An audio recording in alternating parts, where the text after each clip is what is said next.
All right, with Chapter 8, we're going to look at organizational structures, how they're designed, and trying to have some type of understanding of the way they are. So I've picked out some highlights from the chapter that I wanted you to know for this PowerPoint presentation. In organizations, their mission, their vision, and philosophy form actually a foundation for the way an organization organizes the professional practice models that it uses. The mission is going to refer to the reason for its existence. An organization might be designed to provide support for a dignified death, such as a hospice, or it might focus on providing excellence in children's wellness, such as a well baby clinic. A vision statement is like a compass. It's going to tell the organization where it's headed and how it wishes to be viewed. So the vision statement tends to be more of a sort of an inspirational type of statement. And then the philosophy statement, this is going to express the values and beliefs of all the members of the organization about the nature of their work. And here's a bullet here on the organizational theory. So as we talked about earlier, all of these elements are all interrelated. And I'm going to go back through those again a little bit more detailed here in just a minute. So here we show that shared governance is very well documented in a lot of literature. You can look it up, Google it. And what we see is that we're finding it more and more in hospitals that have achieved that magnet status, because it's going to ensure that the person closest to an issue is also the one addressing the issue. So in this model, nurses are usually held accountable and responsible for evidence-based practice and making informed decisions that's going to impact their patients' outcomes. So these may be also called professional practice models. And again, with the mission statement, it's important for nurses to make sure that they review these before they actually select a place where they want to work, to make sure that the organization's missions are going to meet their own personal beliefs and values. And I'll let you look at an example of this mission statement from another facility. Now, a vision statement is a statement that's going to be used to ensure that everyone is going in that same direction. That they're usually typically very short, future-oriented, have more of a purposeful type of statement that's designed to identify a desired future for an organization. Some nurses will actually have a vision statement in their resume to let any future employers know what their that person's vision is. So here's an example of a vision statement. Then there's the philosophy.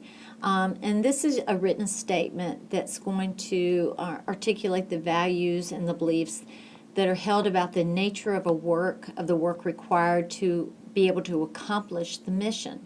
So once again, it's important for nurses to be involved in developing their organization's philosophy about patient care, nursing, and health and wellness. Some factors that can influence philosophy, well, there are many factors that need to be considered when you're developing that philosophy statement, and this can include the beliefs and the views of the management team, the staff, and the patients. And then you're going to have the education and the technology as well that's going to be involved. Sometimes we hear a term, or you may hear of it, called organizational culture.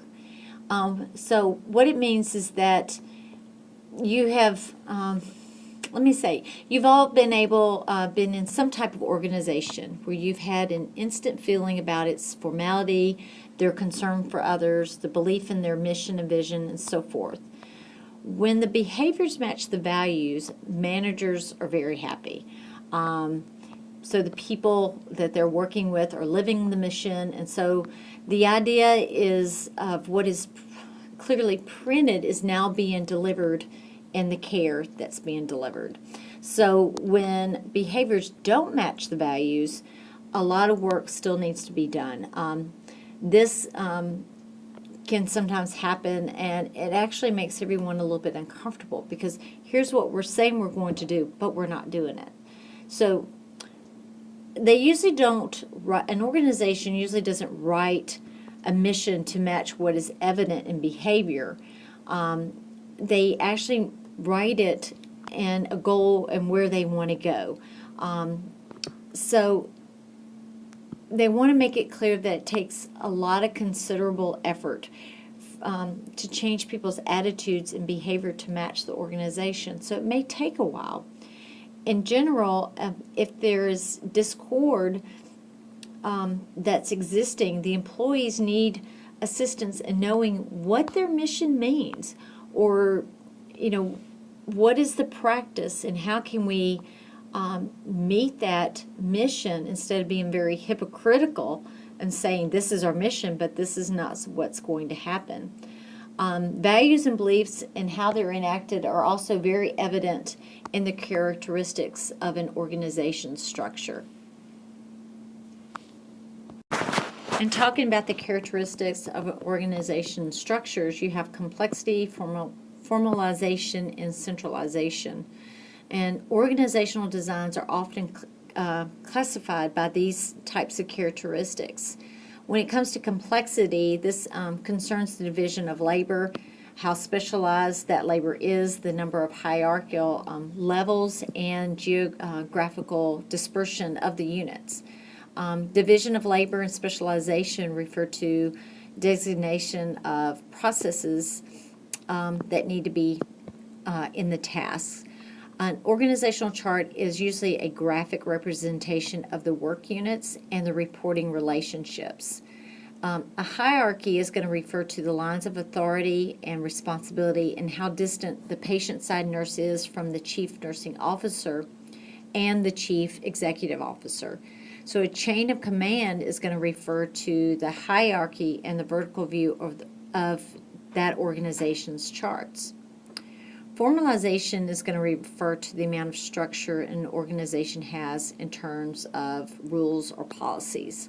So often, the highly specialized organization with a lot of professionals have very little formalization.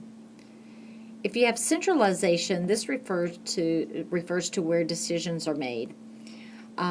So if everyone has to ask someone else, the organization is highly centralized. If the organization is highly decentralized, each employee is going to be charged with decision-making authority to provide the best for patient care. A highly centralized organization is going to delegate responsibility without authority to act. So patient bedside nurses are often frustrated with this type of approach because they see the decisions are being made involving care as being being provided, and someone else is coming in and telling them what to do. So here's some factors that influence organizational development: consumerism, change, competition, and legal and regulatory issues. I'm going to let you look at this one and the different phases. And so what happens over time, a path for shared government has started to evolve, and it recognizes that these are steps or phases that need to be gone through. Here's a list of types of organizational structures that are out there. So there's a number of different ways that they can be organized. And understanding these common types of structures allows nurses to better understand how to achieve their own objectives within that organization. Functional organizations here are those that are organized around the specialties. So you can see there. This is a service line or a product line structure, and it focuses on various functions to produce a specific type of service or product. This one's a matrix structure, and it's very complex, and it integrates both functional and service considerations. The manager of a matrix structural unit reports to both a functional manager and a service line manager. And then we have the flat structure, which focuses on delegation of decision making to all the professionals who are actually doing the work. So they have full authority to take action without seeking input from others. And here's your conclusion.